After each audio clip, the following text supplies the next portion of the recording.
Welcome to another audio reading session of Listen In, presented by Tenkara Angler. We are excited to have you with us again. Today we will be presenting One Really Big Hole, a story of trout and tenkara at the bottom of the Grand Canyon. A trip report by Rob Worthing. Oh, hell yeah. That is the only logical response when Phil, your best friend from college, calls you up to say he's got a cabin reserved at the bottom of the Grand Canyon. Never mind how he got it. I know cabin reservations at the canyon's historic Phantom Ranch booked 13 months in advance and within minutes of opening. After 20 years of talking about fishing in the Grand Canyon, he's got reservations. So that's exactly how I replied. On behalf of both my wife and myself, with zero hesitation. Oh hell yeah. It's December, and I'm looking out my window at a really big hole in the ground. Phil, my wife and I are spending the night at Bright Angel Lodge, where the rooms practically fall off Grand Canyon's south rim. Tomorrow, we'll make the 7.5-mile hike down the South Kaibab Trail to the Colorado River and Phantom Ranch. I'm a little nervous for the hike. It's been a while since I have done any hiking of this scale. Not like for my wife, Kaylin, who just finished both the Camino de Santiago in Spain and Appalachian Trail along the Eastern Range. Or even Phil, who is the kind of guy that seems to be giving Father Time the perpetual middle finger by growing stronger with age. To distract myself, I go over the gear one last time. The cabins at Phantom Ranch come stocked with linens and the like. No need to carry shelter, ground pad, or a sleeping bag. 2 meals a day and a sack lunch at the ranch dining hall means packing a lot less food, too. Normally, that would make for a pretty light pack. To fill that void, I'm including a few luxuries on this trip.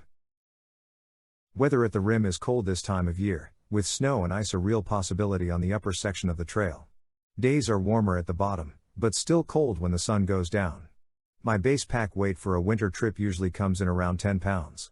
Items like my favorite thick wool shirt with the collar that stands straight up, heavy wool cargo pants to match, a couple cigars, and a healthy dose of quality Kentucky bourbon quickly jack my pack weight to an estimated 16 pounds or so. Then comes the fly fishing gear. There's trout in the bottom of the Grand Canyon. More importantly, there's trout in Bright Angel Creek, a tenkara perfect freestone flowing directly past Phantom Ranch and our cabin. Or at least there used to be trout. For the past decade, the Park Service has undertaken the Bright Angel Creek Trout Reduction Project, an attempt to eradicate non-native brown and rainbows inhabiting the creek. The project is one of conservation, with the ultimate goal of restoring native species like the speckled dace, flannel-mouthed sucker, and the endangered humpback chub. Years of electroshock harvesting while a weird dam traps fish near the creek's mouth might mean precious few fish for me and Bright Angel. But I plan on being ready anyway. For this trip, I packed 2 precision instruments for tenkara fishing in mountain streams, the Oni Type 1, and the Oni Type 3 rods. At 390 cm and 360 cm respectively, the 2 rods will allow me to cover a wide variety of conditions, and will back each other up in case of a mishap. I packed the 2 Oni rods along with the Tenkara Bum 36, an all-arounder, and my wife's favorite, in my beloved Zimmer-built rod roll. A single tacky fly box filled with Ishigaki and Oni Kabari, red-assed monkeys, and grave digger slides into a Zimmer-built strap pack along with number 3 green level line and my Arizona state license. Combo hemostat scissors and a spool of 5X tippet complete the kit. No wading gear. Just a pair of waterproof sealskin socks to keep my feet dry in case I find it necessary to soak my trail runners. I'm more of a backcountry guy. I usually shy away from the main attractions in our national park system. The South Kaibab and Phantom Ranch are a bit of a main attraction. Though difficult, they stay busy, both with foot traffic and burro trains. At some point during prep for the trip, I guess I had quelled my enthusiasm a bit thinking about piles of hikers and mule scat. Man, was I wrong. Yes, there is plenty of foot traffic. Yes, there are plenty of piles of scat. But the vistas are spectacular, truly one of a kind. I am aware that I am very glad to be exactly where I am.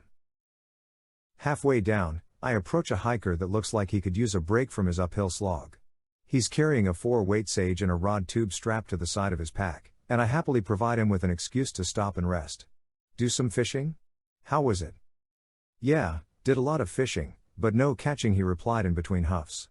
I fished Bright Angel Creek for 2 days. Didn't get a thing. They've got the weird dam up. Fished below it, too, but no luck. Don't think there's much left. We finish the hike and check into our cabin. The crew at Phantom Ranch doesn't do much to improve the fishing forecast. Plenty of people trying, they say. One guy a couple weeks ago that caught some, but nobody else, they say. I guess that means I'll have plenty of opportunity to practice casting. It takes me a whopping 10 minutes to catch my first rainbow trout that night. A respectable 12-incher on a size 10 red-assed monkey delivered with my Oni Type 1. I remember a trip my friend and fellow guide, Eric, and I took to Utah's famed Green River. The water was blown out from a large release. Nobody else thought it was worth the time, and we were the only ones on the water. We slayed it, catching big brown after big brown on heavy wire worms and massive tungsten scud patterns using fixed-line nymphing techniques. We couldn't help but share our enthusiasm with the proprietors of the local fly shop as we bought up more of the same patterns. For the next 2 weeks, fish reports for the area talked of nothing but wire worms and tungsten scud patterns, all based on 2 idiots with Tenkara rods that reported one good day. I was repeating that lesson on Bright Angel Creek. Whether good news or bad, don't pay too much attention to what other fishermen have to say. Fish your own game. One hearty stew dinner later and we're racked out in our cabin. We've got 2 nights at the bottom. For tomorrow, we decide on a 12-mile round-trip hike along Bright Angel Creek via the North Rim section of the South Kaibab Trail to Ribbon Falls. That first fish was near the confluence of the creek and the Colorado River, below the Weir Dam. I want to know what the rest of this creek holds. Nothing about this place disappoints. We get an early start, long before the sun's rays will reach the canyon bottom. Our reward is a cool, mist-laden hike capped with explosions of bite gold where the early light smashes into the highest peaks and faces. By the time we reach Ribbon Falls, it's warm enough to enjoy the water. I hadn't taken advantage of the bathhouse back at the ranch, and shed my clothes for a quick shower. Oh, natural. Bribing Phil and Kalen to destroy those pics is gonna cost me. Dressed and back on the trail, but not dry for long. I'm right back in Bright Angel Creek, this perfect freestone stream that my Tenkara rig and I have all to ourselves. Every 10 feet of trail seems to bring another fishy hole in sight. The creek is small enough that I manage to do all my fishing from shore. Over and over, I cut off trail and pick my way through the rock and brush on the path to the perfect presentation. I can't get enough of it, no sense in stashing the rod at this rate. It stays rigged and at the ready, steadied in my right hand with the tip facing aft for the rest of the hike. I don't catch many brown trout. The browns feed heavily on other fish, and seem to be the primary target of the trout reduction program. But there are enough bows, outnumbering the browns 5-to-1 on my line. One 13-incher comes out of a picture-perfect hole, hugging the rock near the tail of the pool, right where I thought he would be. He takes me downstream where a Russian tamarisk blocks me from dropping my rod to turn him. I quickly make the decision to wet the trail runners, ensuring a gentle, successful, humane landing.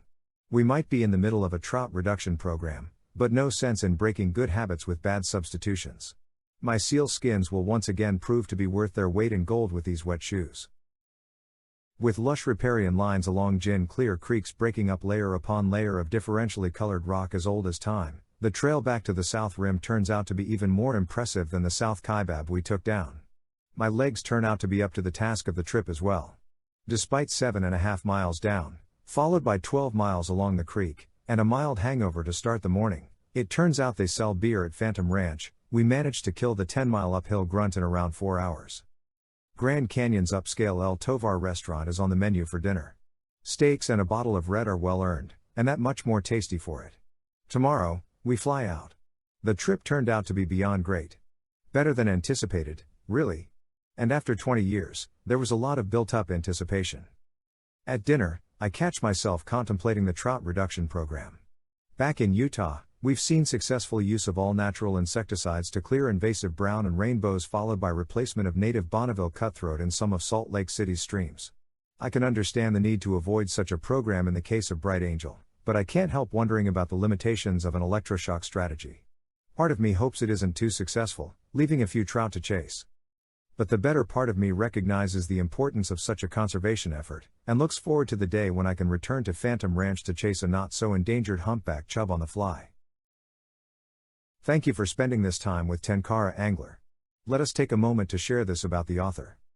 Dr. Rob Worthing has had a fishing rod in hand for over 20 years. An avid angler, world traveler, backpacker, and wilderness medical professional, he enjoys going off the beaten path to find the best fly fishing possible. He is passionate about fishing Tenkara and remote mountain streams. In addition, Rob takes great pride in combining techniques learned while fishing 6 continents and 4 oceans to create hybrid fixed-line fly fishing styles that simply catch fish. He is one of the founding partners of Tenkara Guides, LLC. This article originally appeared in the spring 2017 issue of Tenkara Angler.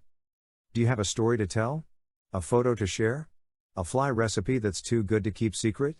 If you would like to contribute content to Tenkara Angler, make your way over to tenkaraangler.com.